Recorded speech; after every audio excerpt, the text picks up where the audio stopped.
అందుకే ఆధ్యాత్మిక జ్ఞానం కొబ్బరికాయతో పోల్చారు.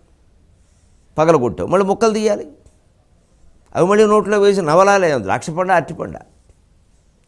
ఆ సంవిద్రూప జ్ఞానం పొందడం అంత కష్టం. అందుకని గుళ్ళో కొబ్బరికాయ కొడతాం మనం. ఆ జ్ఞానం పొందడమే గుళ్ళోకి వెళ్ళడానికి, భక్తికి, ఆధ్యాత్మికతకి అంతిమ లక్ష్యం జ్ఞానం పొందడమే. అదే సంవిద్రూప ఫలసిద్ధి అన్నారు. అంతిమంగా భగవంతుడికి సంబంధించిన ఫలసిద్ధి కలిగిందని మనకు ఎలా తెలుస్తుంది? ఆ జ్ఞానం పొందాం. జ్ఞానం అంటే ఆ భేదం. ఏ భేదం తెచ్చిపెట్టినా, ఏ రకమైన విభేదం చూపించినా, ఇది వేరు అది వేరు అన్న, దీనికంటే అది ఎక్కువది, దానికంటే ఇది తక్కువది అని సృష్టి గురించి మాట్లాడినా, అది కేవలం లౌకిక వ్యవహారాలు నడవడం నిమిత్తమే తప్పితే తాత్వికంగా ఆ మాట ఉండడానికే వీల్లేదు. దాన్ని విష్ణు సహస్రమే ఒప్పుకోలేదు. అంచేతన అంతా ఒక్కటే అన్న జ్ఞానం కలగడమే సంవిద్రూప ఫలసిద్ధి. ఏకాగ్రత వల్ల కలుగుతుంది, ధ్యానం వల్ల కలుగుతుంది.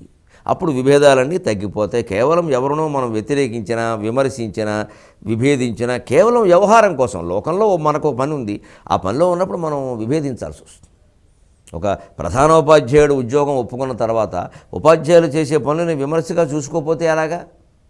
నాకు ఎవరిని ఒక మాట అనడం నాకు ఇష్టం ఉండదండి, అందరూ వారి పనులు వారు చేసుకోవాలండి, లేకపోతే వారి పాపానికి వారే పోతారండి అంటే, ఈయన పాపానికి ఈయన పోతాడు, జీతం ఇవ్వడం కూడా దండగా. ప్రధానోపాధ్యాయుడు అంటే గట్టిగా ఉండాలి. ప్రధానోపాధ్యాయుడు మంచిగా ఉంటే తప్పులేదు, మెత్తగా ఉండకూడదు, ఖచ్చితంగా ఉండాలి. కఠినంగా ఉండకపోయినా ఖచ్చితంగా ఉండాలి. బడికి ఎందుకు ఆలస్యంగా వస్తారు ఉపాధ్యాయులు? అయితే ఒక జిల్లా పరిషత్ చైర్పర్సన్ ఒక జిల్లా పరిషత్ బడిలోకి 9 గంటల 40 నిమిషాలకు పెడితే ప్రార్థన సమయానికి 15 మంది ఉపాధ్యాయులు ఉండే చోట ముగ్గురే ఉన్నారు. ఒక్కొక్కళ్ళకి 80,000 జీతం. కర్ణాటకలో ఇంకా 40,000, మన దగ్గర 80,000 ఇప్పుడు జీతం. పైన జీతం పెరిగింది, 43-44% పెరిగాయి. బాధ్యతలు ఏం పెరుగుతున్నట్టు కనపడ్డాను. డబ్బున్న వాళ్ళందరూ ప్రైవేట్కి వెళ్ళిపోతున్నారు, డబ్బు లేని వాళ్ళు నాశనం అయిపోతున్నారు. ఇటు చదువు రాక, తెలివితేటలు లేక దొంగతనాలు చేయకపోతే ఏం చేస్తారండి? దీనికి ఎవరు బాధ్యత వహించాలండి? వేలకు వేలు, లక్షలకు లక్షల జీతాలు తీసుకుంటున్న వాళ్ళు బాధ్యత వహించద్దా? ముందు సమయానికి బడికి వెళ్ళే క్రమశిక్షణ లేకపోతే. అందుకే ఖచ్చితంగా పనిచేసేవాళ్ళు అక్కడే ఉండాలి అన్నారు. ఎవరికి అన్ని సౌకర్యాలు, తమ స్వార్థం తమ సౌకర్యాలే కేవలం. తమ ఉద్యోగం ఏమిటి? అసలు మనకు ₹1,00,000 ఎందుకు ఇస్తున్నారు? ఇదివరకు నుంచి ఇప్పటికీ జీతాలకు ఎంత తేడా ఉంది. ఇంత అదృష్టం మనకి పట్టిందే, ఇంత యోగం పట్టింది. ఇదివరకు బతకలేక బడిపంతులు అనేవారు, ఇప్పుడు బతక నేర్చిన వాడే బడిపంతులు కదా. మరి అటువంటిప్పుడు మనం ఎంత బాగా పని చేయాలని ఉపాధ్యాయ సోదరులందరూ పనిచేస్తే విద్యా వ్యవస్థ ఎంత బాగుంటుందండి.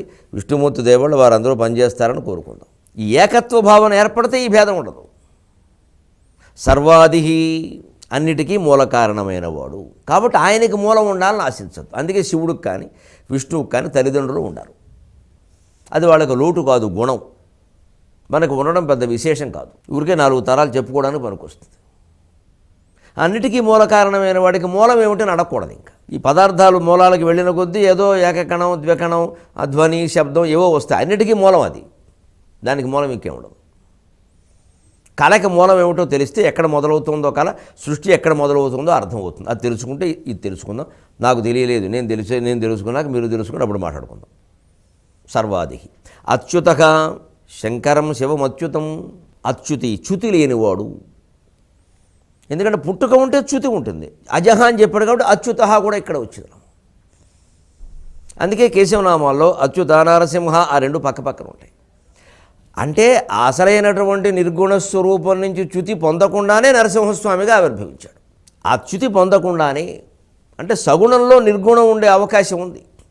నిర్గుణంలో ఉన్నటువంటి సగుణం కనపడే అవకాశం లేదు. అది మాయ ద్వారానే బయటకు వస్తుంది. పశ్చన్నాత్మని మాయయా బహిరివోద్భూతం యథా నిద్రయా అని దక్షిణామూర్తి స్తోత్రంలో అంటే అర్థం. నిద్రపోయినప్పుడు ఆత్మ సాక్షిగా మనస్సు ఒక మహామాయని కలిగించి కళను ఎలా సృష్టిస్తోందో, యోగనిద్రలో ఉన్న శ్రీమన్నారాయణమూర్తి సాక్షిగా మహామాయ ఈ ప్రపంచాన్నంతా సృష్టించిందయ్యా. అంచేది అన్నిటికీ కారణం ఆయనే. ఆ అచ్యుతుడు, ఆయన చ్యుతి లేనివాడు. నిర్గుణం నుంచి చ్యుతి కాకుండానే సగుణాకారంలో ఉంటాడు. ఎంతవరకు అవసరమో అంతవరకు ఉంటాడు.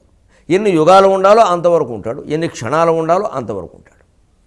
అందుకే అచ్యుత నరసింహ, అచ్యుతుడైన వాడే నరసింహుడయ్యాడు. అజసర్వేశ్వర సిద్ధసిద్ధి సర్వాదిరచ్యుత వృషాకపి అమేయాత్మా సర్వయోగ వినిశ్రుత. వృషాకపి కపిర్వరాహశ్చ శ్రేష్టశ్చ ధర్మశ్చ వృష ఉచ్యతే అన్నారు వ్యాఖ్యానంలో. ఇక్కడ కపి శబ్దానికి కోతి అని అర్థం రెండవ మాట, వరాహము అనేది మొదటి మాట.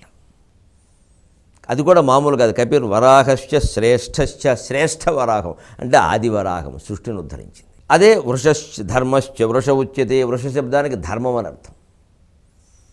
ధర్మాన్ని ఉద్ధరించడం కోసం భూమిని ఉద్ధరించాడు స్వామి వరాహ అవతారం. అదే వృషాకపి. కామవర్షిణి వృష అని కూడా అన్నారు. కోరికలన్నీ తీర్చేదే ధర్మం. ధర్మం వల్ల కోరికలు తీరుతాయి, ధనం వల్ల కోరికలు తీరవు. ధనం ఊరికే భౌతికమైన వస్తువులను తీసుకొచ్చి ఇంట్లో పెడుతుంది. ఆ వస్తువును మనం వినియోగిస్తే కదా కోరిక తీరేది. ధనం వల్ల కోరికలు తీరుతాయని కూడా ధన సంపాదన మీద పడ్డాం అందరం కూడా. కానీ ధర్మం వల్ల కోరికలు తీరుతాయి. నిజంగా మన మనస్సుకు ఆనందం కలగాలంటే మన ధర్మాన్ని మనం బాగా చేసినప్పుడే కలుగుతుంది. ఏ ఉద్యోగి అయినా, ఏ ఉపాధ్యాయుడు ఎవరైనా ఆలోచించుకోండి. ₹1,00,000 జీతం తీసుకున్న 1వ తారీఖు మనకు కలిగే ఆనందం కంటే బాగా పాఠం చెప్పాం, పిల్లలంతా ఆనందించారు అని మనం తరగతి గది నుంచి బయటికి రాగానే పొందే ఆనందమే ఎక్కువ. ఆ పాఠం చెప్పిన రోజుని ఎవరికైనా అంతే. వృషాకపి అమేయాత్మ, ఇదివరకే చెప్పుకున్నాను. దీనికి మరొక్కసారి అపరిచ్ఛన్నుడు, అపరిచ్ఛేద్యుడు, ఎటువంటి పరిచ్ఛిన్నములు లేనివాడు, పరిచ్ఛేదించడానికి వీలు కానివాడు, విభజించడానికి వీలు కానివాడు. అదే అమేయ ఆత్మ. కొలతకు అందడు. మేయ అంటే కొలవదగిన, అమేయ కొలవదగని.